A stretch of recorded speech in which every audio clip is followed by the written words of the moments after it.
This podcast is being brought to you in part by the veteran-founded Hero Soap Company located in Phoenix, Arizona. In today's environment, we must be aware of the products we apply to our skin. As a two-time cancer survivor, I cannot afford to take chances, and I use these products myself. The soaps will leave you feeling clean and refreshed. All the products made by the Hero Soap Company are made in the United States with the highest quality ingredients sourced from companies in the United States whenever possible. The products are made in small batches to ensure high quality and contain premium essential oils and fragrance. All Hero soaps are created without synthetic colorants, parabens, and sulfates that are irritating to the eyes, skin, mouth, and lungs, and are cruelty-free, meaning these products are not tested on animals.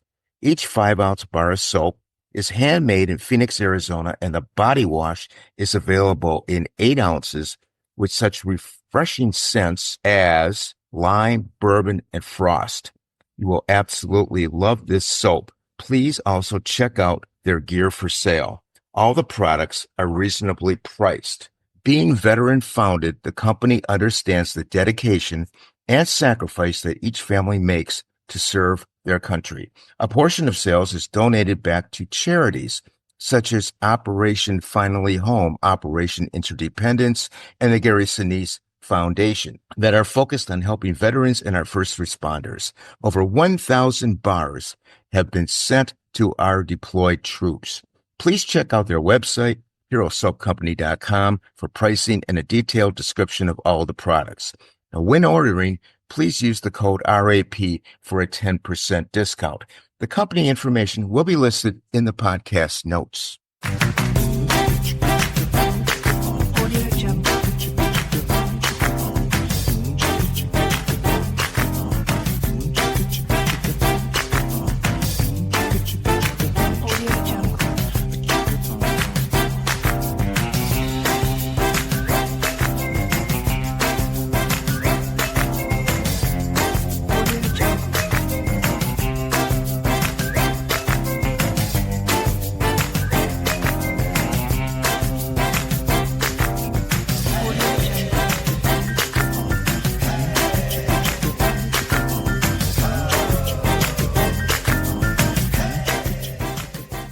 Welcome, everyone in the United States, Canada, and around the world to another episode of It's a Wrap with Rap, the podcast of overcomers and the podcast of useful information to better our daily life and mental well-being.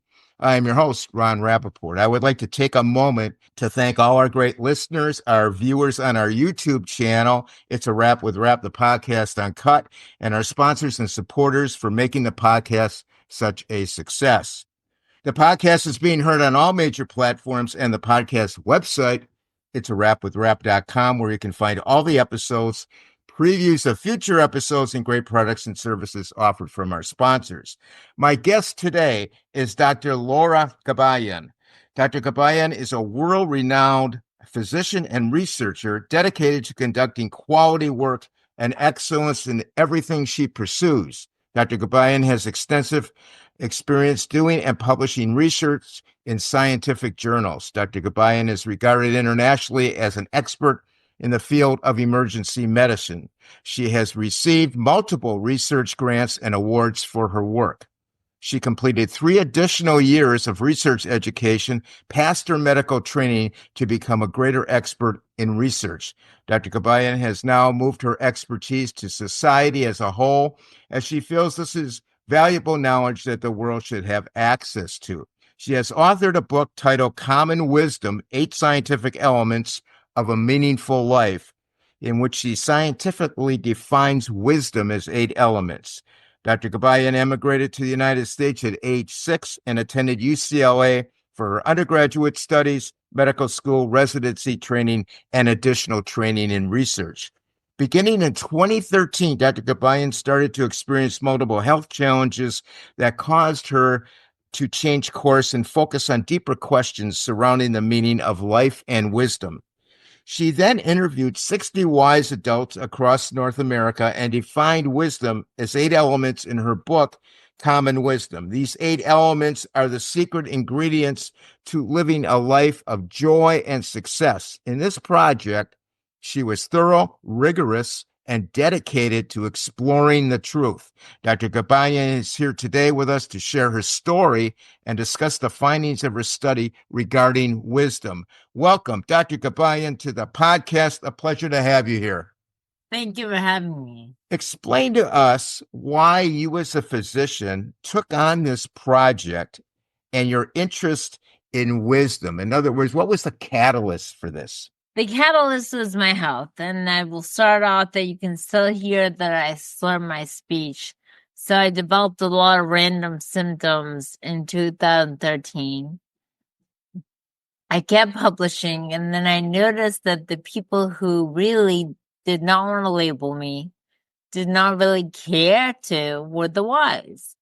And physicians, medicine, everyone else, had a reason for why I felt how I did. They're really ready to give me a reason. And so that's when I was like, okay, the wise knows. Then I looked into wisdom. I realized I really don't know much. I didn't know much, but I knew how to do research. I was busy. I had published plenty. I had done additional time. And so I knew how to do the research. And that's when I started to learn about how to look into wisdom, and the only people who can identify it are humans, and that's why I interviewed 60. And it's not different based on gender, race, or political affiliation. It is different based on region, and that's why I stuck to North America. And as a scientist, someone mentioned, "Oh, how did you find the 60?" I'm like, I had nothing to do with choosing the 60. I just made sure that they were age 50 to 79 years old. And outside of that, I told clergy, community members, everyone under the sun, that if they knew someone wise. And it was very hard to find these people, but I did, and I spoke with them. And then after meeting with them, I came up with the 8 elements. Well, that was like my next question. So what was the process that you know of for nominating the people deemed wise for the project? And can you give us a little bit flavor of what the difficulty of finding them was? Because I'm Well, sure I'm sure it can't be easy to find these people. no, and they were all over the place. And initially I had a definition based on literature, and it was people who made sound decisions, gave good advice.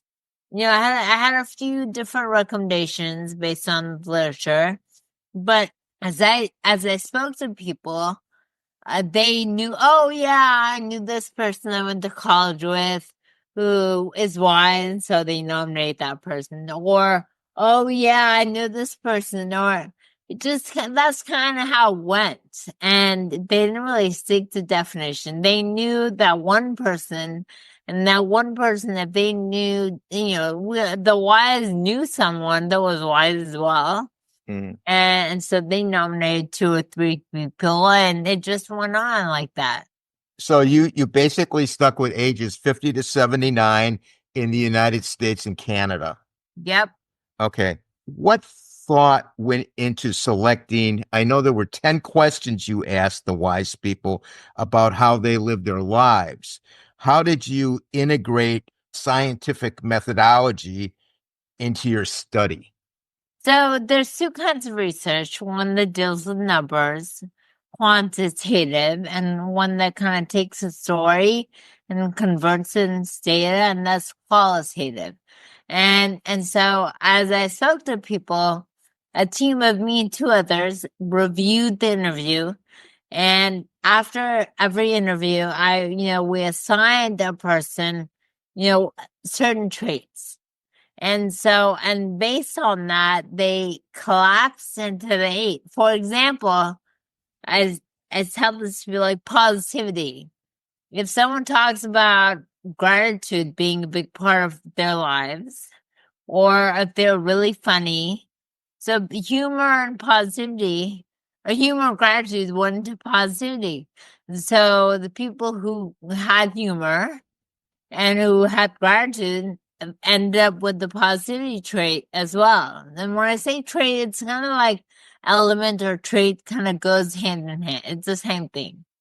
Okay. So that's how we did it. Now, you identify 8 elements of wisdom. Can you please tell us what they are in order of importance? And can you be missing any of these 8 elements and still be considered wise? So it was funny because of the people I spoke with, when we reviewed the tapes, only one person had all 8. Okay. Most had 2 to 5. A lot had 5, but only one had 8. And so what I guess my answer to that is yes, you can be good at one thing and not good at the other. In terms of order, I will say the most prevalent is the first. And so resilience, kindness, positivity, spirituality, humility, tolerance, creativity, and curiosity. And I believe, even though curiosity is the final one, I feel like to have all the others, you need to have curiosity. Okay. Now, let's go over that again. So, for our audience, it's resilience, kindness, positivity, spirituality, humility, tolerance, creativity, and curiosity. What was the element most often found among the 60? And did age of these people play a factor? Well, they were all, we didn't look at the association between age and whatever it was, whatever they had, but resilience was the first one. And the majority of the people had overcome horrible life events. But yet they were, as I say to many, they were not bitter. They were not upset, and they were not angry. They were at peace. Like there was a woman, I won't forget, she lost 2 husbands. And she was like, well, there was nothing I could do about it. All I could do was laugh. Yeah. Or, for example, her dad came and lived with her. I remember, and he had a below the knee amputation, so he couldn't even walk. And instead of thinking, oh, that's going to be hard for me, I had to shower him and take care of him. She was like, oh, he had a chance to spend time with my kids. That was how she viewed it. So positivity was big for her as well. Yeah. Yeah. And sometimes you find that people who have a lot of adversities are some of the happiest people out there if they have that positivity factor. Oh, I totally agree. And that's what I found. In the 60 people I interviewed, I definitely found, I mean, I feel like the top 3 elements were probably common, more common than we even think. Yeah. Resilience, kindness, and positivity. And I feel like the 3 are part of their lives. But as I said, only one person had all 8. Now, do you think perhaps wisdom changes through the generations? I don't know. I mean, I do know that it's now taking the back seat. And so here we are in the age of social media, Yeah. and we're in the age of people, Use elementary. Use and elementary or one other. people, here we are in the age of social media, and people just like the glitz and glamour what they're seeing, and you hear this often, oh, I wish I had my Facebook profile. I live my Facebook life. And the last thing social media it promotes is humility. And that was one of our 8. And the last thing social media thinks about is your wisdom. It talks about how can you be better at whatever you're doing, and what letters do you have behind your name. So I feel like it's taken a back seat. Is it different based on generations? I feel like right now it has gone. It's not as important, and I definitely don't feel like it is. But I think it'll bounce back. Yeah. Now, for our audience out there, some people might be equating wisdom with intelligence. They're not really related, are they? They're not. And it's funny because one of my editors, before my book was published, emailed me. He goes, I always thought he goes, I know I'm smart, but I realized after reading your book that I'm not wise. And I said to him, what do you mean? He's like, well, I don't have all eight. I don't have, and I tell people, just think of the people you know. And think back, there are plenty of people who may not have all the degrees or the intelligence that you amount to, but they're very wise. They make good decisions.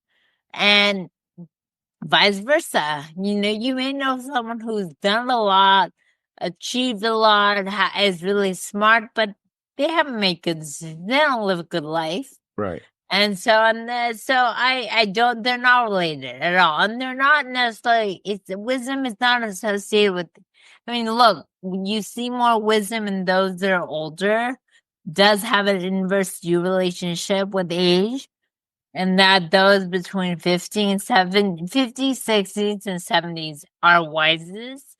But we all know people who are older and don't make good decisions. So it's not that all older people are wise either.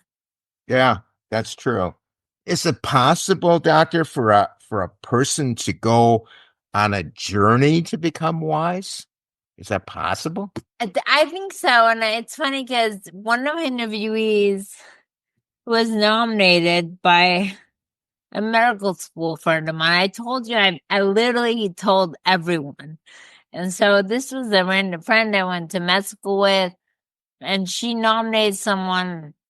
And the person I spoke with was like, this person had no idea, but I've been on a mission to find out about wisdom. And she kept sharing so many different texts with me about how she had been. And so my thoughts about that are, first, It can be very difficult to get a face-to-face therapy appointment these days for those who need it.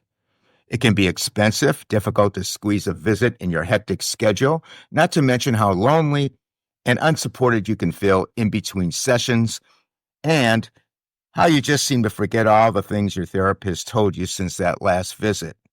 No more. Therapy on your terms is now available through onlinetherapy.com.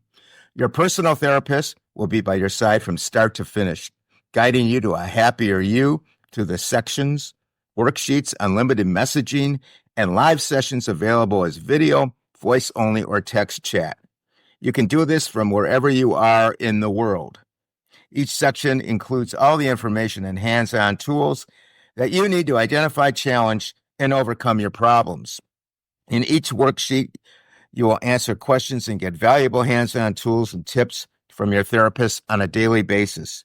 Each week, you will have access to a 45-minute live therapy session with your therapist via video, voice only, or text, providing a perfect opportunity to receive instant guidance and support. You can always send your therapist a message with any questions or thoughts. To start, choose your area of concern, including but not limited to anxiety, depression, OCD, PTSD, stress, anger management, couples therapy, family issues, panic attack, ADHD, chronic pain, eating disorders, abuse and trauma, and get matched with your therapist. Choose the subscription plan that best suits your needs, starting at just $40 a week. OnlineTherapy.com has received an average rating of 4.8 out of 5 stars. Please click the link in the podcast notes or below this video ad for detailed information and to order and start your therapy journey today to become a happier you. First of all, when you think about wisdom, realize it's not an I see it when I know it type of thing anymore. I have to find it. And when you look at it, you can say, well, like, for example, even for me, spirituality was a hard chapter to write because I'm a physician. We never learned about that. And as a physician, I always learned if you don't see it, you can't measure it. It doesn't exist.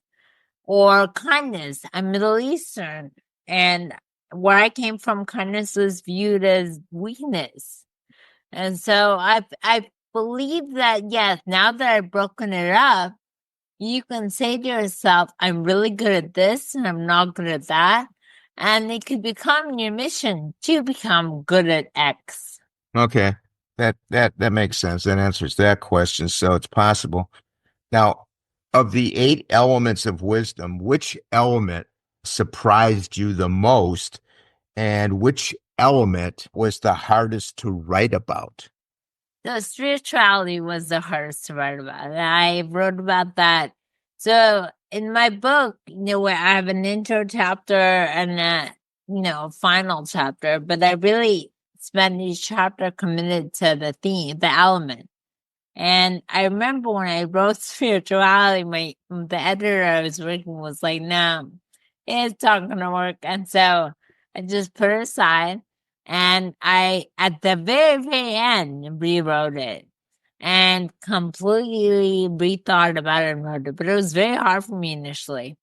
Kindness, as I mentioned, I didn't grow up with it, and I wasn't surrounded by it, and the people around me just didn't respect it. So I was surprised by it when I saw that it was so important to the people I interviewed. Yeah. So kindness was the one that surprised you, and spirituality was the one that was the hardest to write about. Yeah, and yeah. So we're not talking about religion. We're just talking about spirituality. No, it's funny because I specifically talk about in my book how you may be both, but they're not necessarily the same. Yeah. Maybe religious, but you may not really understand spirituality, or vice versa. Right. Now, about kindness, can you talk about the importance of self-care and how it relates to being wise? No, it's funny because whenever you see someone, think about it. If you see someone who breaks you off in the street, honks a lot, seems really angry, you think to yourself, that person must be suffering.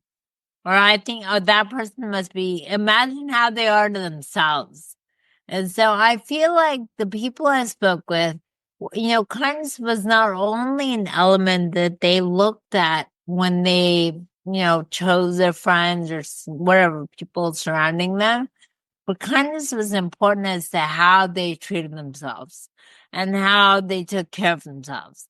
In a way, it's like saying your cup is full, your bucket is full. Yeah. And if someone is happy with themselves, most likely they'll be happy with other people. Those people that you see that judge others, probably their most worst critics. They judge themselves. Yeah. Especially that guy behind you honking the horn. Right. Now, They want perfection. It doesn't exist. yeah. Were there any, let's call them sub-elements that almost made the list of the 8? Because Yeah. I know you narrowed it to 8, but there's probably more out there. Well, it's funny because someone asked me, were there any that you cut out? And I said, no, everything just collapsed into the 8.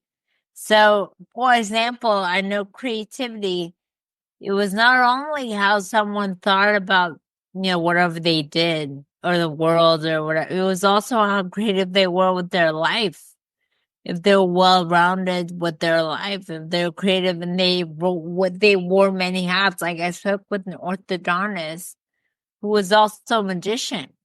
And he felt like it was really important to see people in the dental chair, but also, perform magic.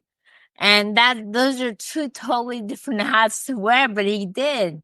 Yeah. And so for example, a lot of the elements, not all, were, a combination of other ones. Okay. Okay. Now, of those sub-elements that I was thinking of maybe imagination or patience or something like that. Patience was the one that we were not sure if it should go under kindness or tolerance. Okay. And that was the one element. If someone talked about how it's really important to be patient, we put it in tolerance. Okay. They could have gotten kindness for it as well, but that was only. But if they talked about how important it was, I did go back and talk to them and say, was it towards people? And like mainly yes. And that's where I'm like, if you're tolerant and you're patient with people, if you want to listen to them, it makes sense. So, but imagination is creativity as well. So, or curiosity. I don't know. Yeah. I was thinking of curiosity. Yeah. Yeah, I don't remember, but I think it was curiosity. Okay. Okay. Now, everybody's probably asked you this. From the project you did you come to a definition of wisdom? I believe that it was really the 8. I believe that it's having as many of the 8 as you can. And that's why I don't believe that it's one size fits all. I don't believe that it's one or the other.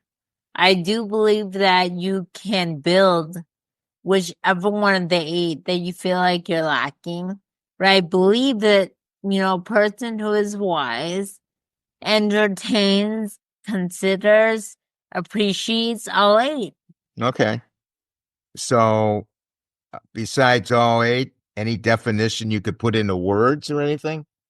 I would say it's a combination of being resilient, kind, positive, spiritual, humble, tolerant, creative, and curious. How about telling us about the book you wrote, Common Wisdom? Who is it for? And is it written in medical jargon? Because I'm sure people are going to probably think, oh, is this some sort of medical, a lot of heavy, big words I'm not going to understand. And what do you hope the reader takes away or gets out of reading the book? So it's funny because when I wrote the book, I specifically did not want it to be dense and hard to read. And then I had my share of writing manuscripts that were very difficult to understand and read and full of jargon. And so I specifically did not want this to be that. And I also, given my nature, being someone that sticks to the point, I'm a neurophysician, I didn't make it a long book. I didn't dwell on things.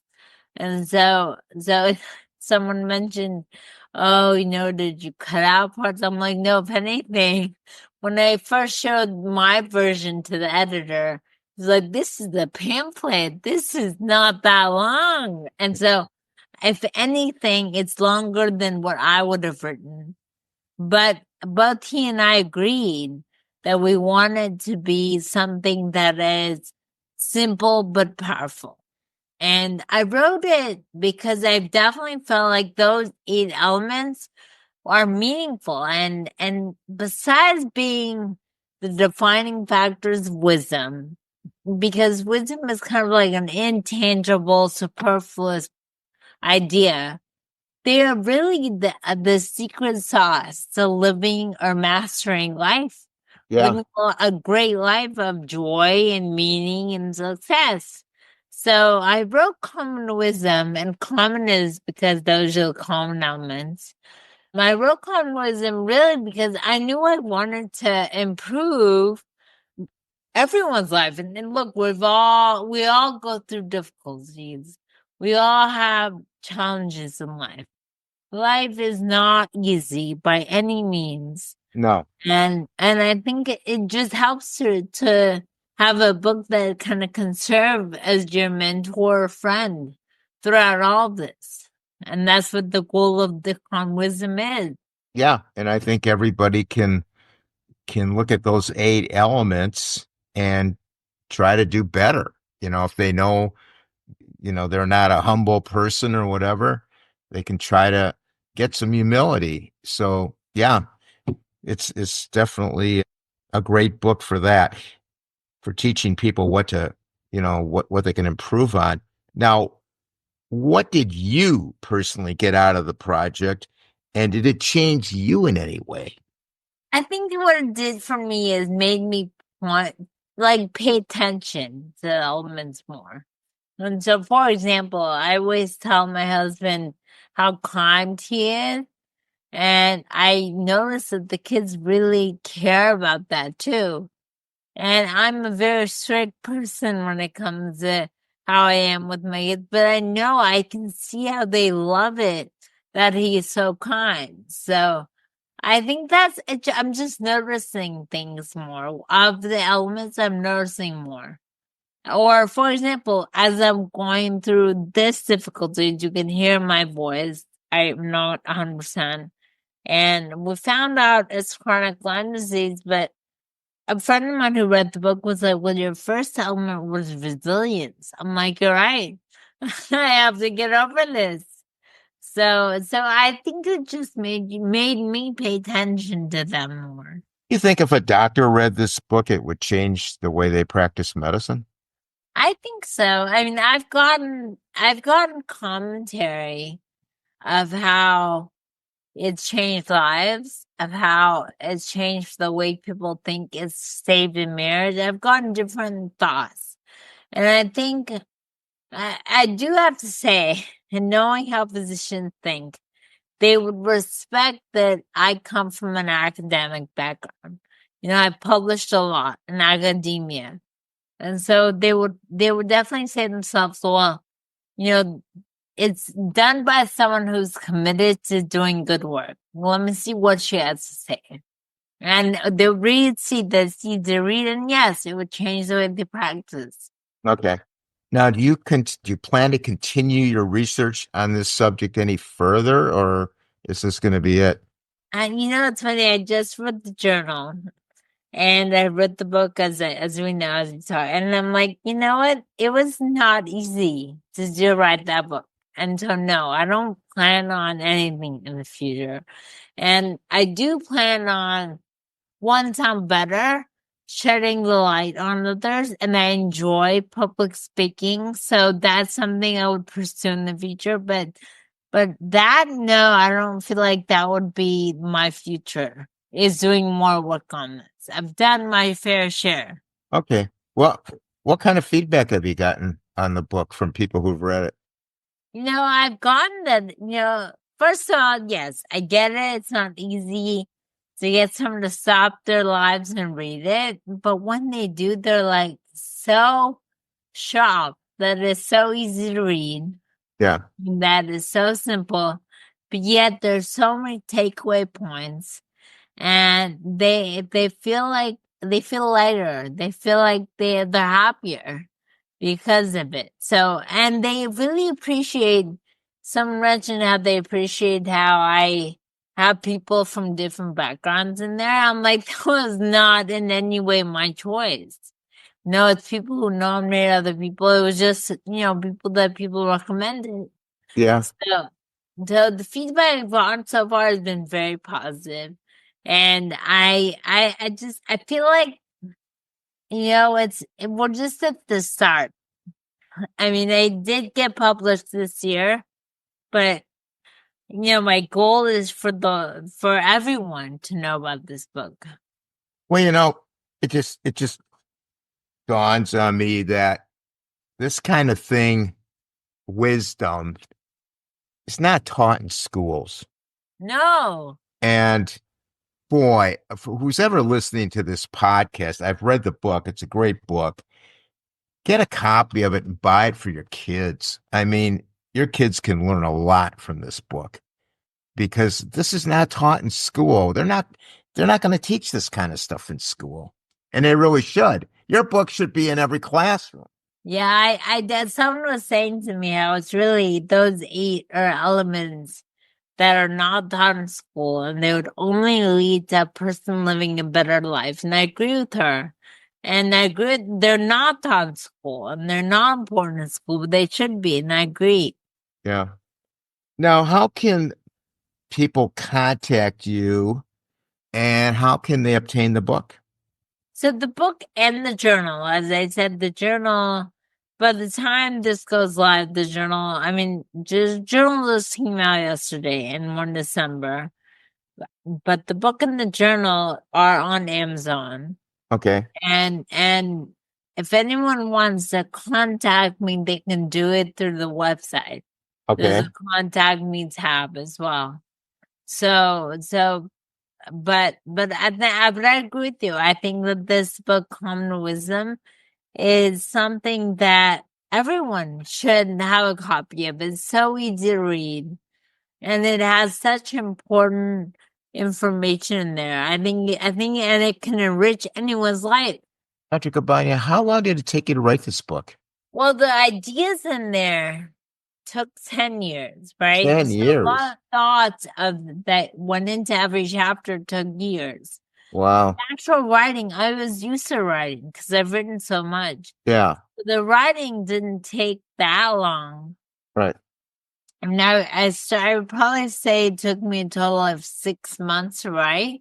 Yeah. Well, 5 months, and with me going back and forth with the editor.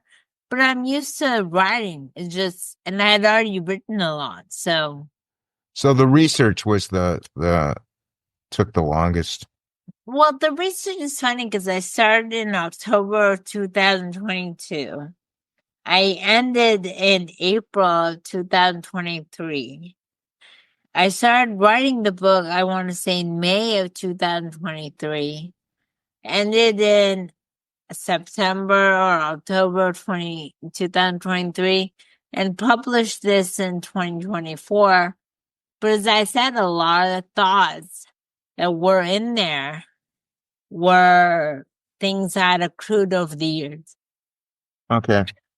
Like humility. It should not make you feel big to make someone else feel small. Yeah. Or I may have said it in a different way, but the bigger the fall, the higher the jump. Right. And so Right. and it's not physical, it's not like literal. It's just the bigger the fall, the more you probably learn. And the harder the jump. Well, I want to thank you so much, Dr. Gabayan, for being on the podcast and enlightening us on this subject of wisdom.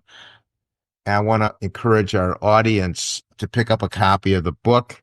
The book is being promoted on several of my podcast episodes. It's also in my book nook, which is new on on the podcast website. It's enrich.com. So pick it up for your kids, if anything, and it's going to really do a lot of good for them. And I wish you nothing but success going forward. Thank you so much for being on. Thank you for having me. If anyone is interested in learning more about me, they can go to lauragabayan.com. But I Okay. know that's a hard name to remember. So they can go to the original website I used to recruit my 60, which was the wisdomresearchproject.com. And that one feeds into lauragabayan.com. Okay. And that's going to be in the podcast notes. So for people out there, I'll put it in the podcast notes. Comments and suggestions for anyone out there, you can email me at itsarap@gmail.com. We have a Facebook group. We have about 2,000 people in there. It's a private group. If you're interested, you can email me and I'll get you in if you're on Facebook. Instagram, It's a Rap with Rap, the podcast. We're on X at Rapper, WRAPPER 130. Our website, once again, is itsarapwithrap.com. All the episodes are in video format. YouTube, It's a Rap with Rap, the podcast uncut. I want to thank everyone for listening. I want everyone to please stay safe. And for now, it's a wrap.